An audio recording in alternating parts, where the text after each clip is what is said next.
স্নেহের শিক্ষার্থীবৃন্দ, তোমরা সবাই ভালো আছো? এখন আমরা শিখব নবম দশম শ্রেণীর হায়ার ম্যাথের 12তম অধ্যায় ভেক্টর সম্পর্কে।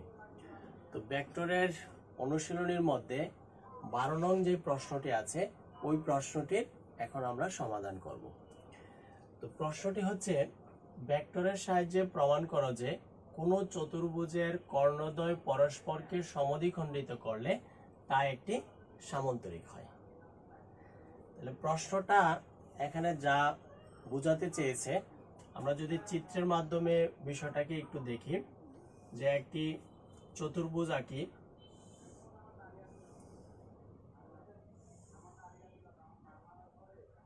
মনে করি এ বি সি ডি একটি চতুর্ভুজ।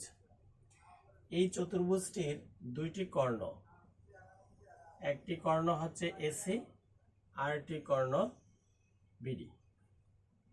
কর্ণ দুইটি পরস্পরকে ও বিন্দুতে ছেদ করেছে এবং প্রশ্নের মধ্যে বলছে যে কর্ণদ্বয় পরস্পরকে সমদ্বিখণ্ডিত করে ছেদ করেছে এবং কর্ণগুলো একটি আরেকটিকে সমদ্বিখণ্ডিত করেছে। তার মানে হচ্ছে এখানে যে তথ্যটা আমাদের দেওয়া আছে যে এ ও অংশ, মানে এসি কর্ণের যে দুইটি অংশ এ ও আরেকটি হচ্ছে ওসি, এই দুইটি অংশ সমান, এবং বিডি যে কর্ণটা আছে বিডি কর্ণেরও দুইটি অংশ সমান, বি ও আরেকটা হচ্ছে ডি ও সমান। ক্লিয়ার? প্রমাণ করতে হবে যে কর্ণগুলো পরস্পরকে সমদ্বিখণ্ডিত করেছে, এটা প্রশ্নে উল্লেখ আছে। প্রমাণ করতে হবে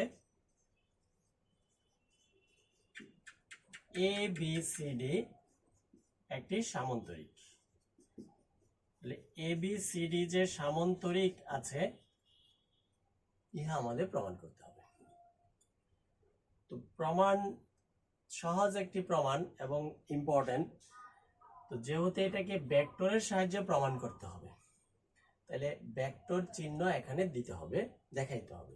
আমরা যদি ভেক্টর চিহ্ন দেই, A B vector, BC vector, AD vector, DC vector, A থেকে সি এর দিকে ভেক্টরের দিক দিলাম এখানে ডিবি, এভাবে আমরা ভেক্টর চিহ্নগুলোকে দিয়ে নিলাম। এই ক্ষেত্রে একটি ত্রিভুজ আছে এ ও বি, কর্ণগুলো পরস্পরকে ছেদ করার কারণে ভিতরে অনেকগুলো ত্রিভুজ তৈরি হয়েছে। এর মধ্যে নিচে যে ত্রিভুজটি আছে, নিচে এ ও বি, এই ত্রিভুজটিকে নিয়ে আমরা কাজ করি। তাহলে এ ও বি ত্রিভুজে ভেক্টর যোগের ত্রিভুজ বিধি এখন প্রয়োগ করব। ভেক্টর যোগের ত্রিভুজ বিধি। ভেক্টর যোগের ত্রিভুজ বিধির মধ্যে আমরা জেনে আসছি যে একটি ত্রিভুজের মধ্যে যে তিনটি ভেক্টর আছে, তিনটি বাহু আছে, ওই তিনটি ভেক্টরের মধ্যে যেই দুইটি ভেক্টরের দিক একরকম তারা থাকবে সমান চিহ্নের এক পাশে, আর আরেকটি ভেক্টর যার দিক ভিন্ন তার সে থাকবে আরেক পাশে। এই ক্ষেত্রে খেয়াল করলে আমরা দেখি এ ও বি এই ত্রিভুজটির মধ্যে এ বি ভেক্টরটি তার দিক একরকম, আর এ ও এবং ও বি, মানে এ ও থেকে ও বি এইভাবে আসা যায়। এই দুইটি, এই অংশ আর এই অংশ, এই দুইটির ভেক্টরের দিক একরকম, তাহলে এই দুইটি এক পক্ষে আর এ বি থাকবে এক পক্ষে। তাহলে এখানে আমরা লিখতে পারি এ বি ভেক্টর সমান এ ও ভেক্টর প্লাস ও বি ভেক্টর। পারি? পরবর্তীতে আমরা যদি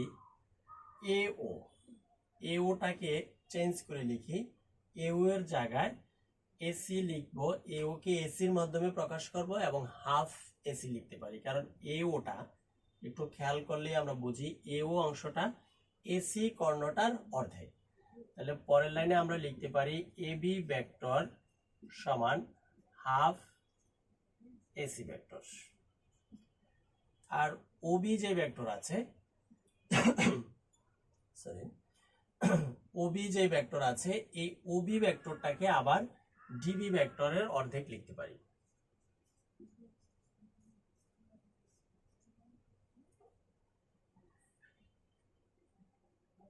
আর একটা লাইন দিয়ে আমরা সুতরাং দিব।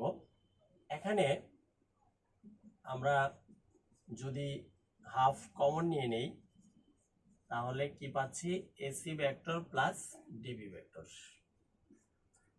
তা 1 নং সমীকরণ দিয়ে দিলাম।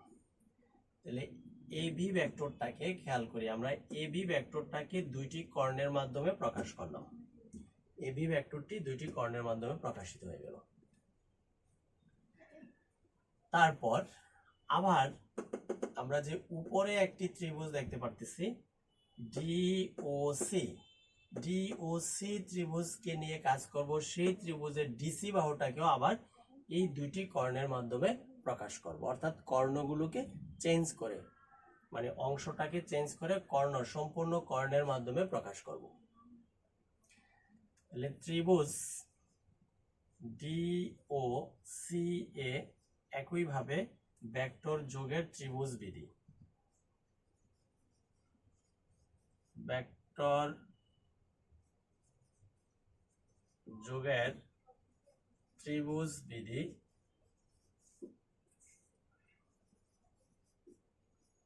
অনুসারে,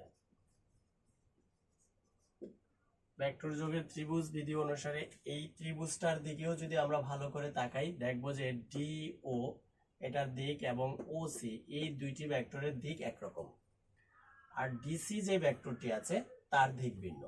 তাহলে এই ক্ষেত্রে আমরা বলতে পারি ডিসি ভেক্টর সমান DO vector plus OC vector. এখানে ডান দিকের যে দুইটি অংশ আছে তাদেরকে এসি এবং ডিবির মাধ্যমে প্রকাশ করব আগেরটার মতো। তাহলে ডিও এর পরিবর্তে আমরা সম্পূর্ণ কর্ণটি লিখে অর্ধেক দিয়ে দিতে পারি। তাহলে ডিও এর পরিবর্তে লিখতে পারি আমরা হাফ ডিবি ভেক্টর। ওসি এর পরিবর্তে তাহলে কি লিখতে পারি, ওসি, সম্পূর্ণ কর্ণটি হচ্ছে এসি, তাহলে হাফ এসি ভেক্টর। এখানেও আমরা ডিসি ভেক্টরের পরিবর্তে বা যদি এখানে দিয়ে দেই, আমরা পরে সমান চিহ্ন আরো আছে ডিসি ভেক্টর, তাহলে হাফ কমন নিয়ে নিলে এখানে থাকে AC vector plus DB vector. একটু আমরা সাজিয়ে লিখলাম, এসিটাকে আগে নিয়ে আসলাম, ডিবিটাকে পরে। বা ডিসি ভেক্টর সমান হাফ এসি আর ডিবি এর মান, ওই যে 1 নং সমীকরণ থেকে আমরা জানি এই অংশটার মান হচ্ছে এবি ভেক্টর। তাহলে 1 নং সমীকরণ থেকে এই অংশটার মান এবি ভেক্টর বসিয়ে দিলাম, এখানে লিখে দিব 1 নং অনুসারে।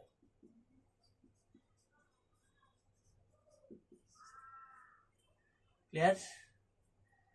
বা যদি উভয় দিকে আমরা পরম মান নিয়ে আসি এবি ভেক্টর, সুতরাং ডিসি সমান এবি। আমাদের প্রমাণ প্রায় শেষ, এখন কথাগুলোকে একটু আমরা মিলিয়ে নেই। ডিসি আর এবি এই চতুর্ভুজটির মধ্যে ডিসি ওইটা আর এবি এটা, তো দুইটি ভেক্টর সমান, যে ডিসি আর এবি দুইটি ভেক্টর সমান। দুইটি ভেক্টর সমান হওয়ার শর্তগুলো আমরা জানি, দুইটি ভেক্টর তখনই সমান হয় যখন তাদের ধারক রেখা অভিন্ন অথবা সমান্তরাল হয়। তাহলে এই ক্ষেত্রে ডিসি এবং এবি ধারক রেখা অভিন্ন, মানে এক হওয়া সম্ভব না, তারা সমান্তরাল। আবার এবি এবং ডিসি সমান, তাহলে যে চতুর্ভুজের বিপরীত বাহুগুলো পরস্পর সমান এবং সমান্তরাল সেই চতুর্ভুজটি অবশ্যই সামান্তরিক। ক্লিয়ার? তাহলে আমরা পরে একটু দুইটা লাইন বর্ণনাগুলো লিখে দিব যে এই ক্ষেত্রে ডিসি এবং এবি ভেক্টর পরস্পর সমান। তো সমান হতে পারে যদি তারা সমান্তরাল হয়, আর সমান্তরাল এবং সমান যেহেতু চতুর্ভুজের বিপরীত বাহু দুটি এবি এবং ডিসি পরস্পর বিপরীত বাহু এবং তারা সমান ও সমান্তরাল, তাই বলা যায় এ বি সি ডি চতুর্ভুজটি একটি সামান্তরিক।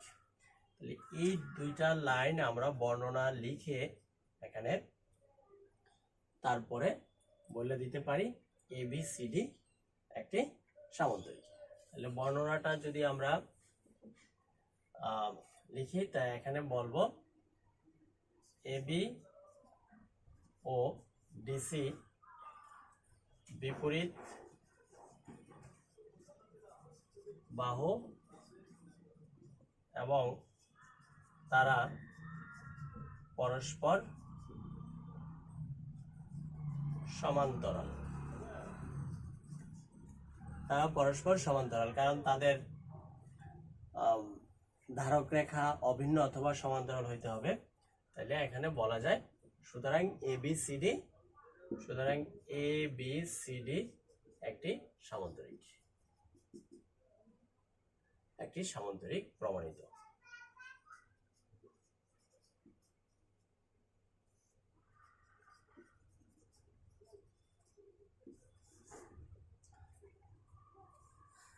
ক্লিয়ার বিষয়টা?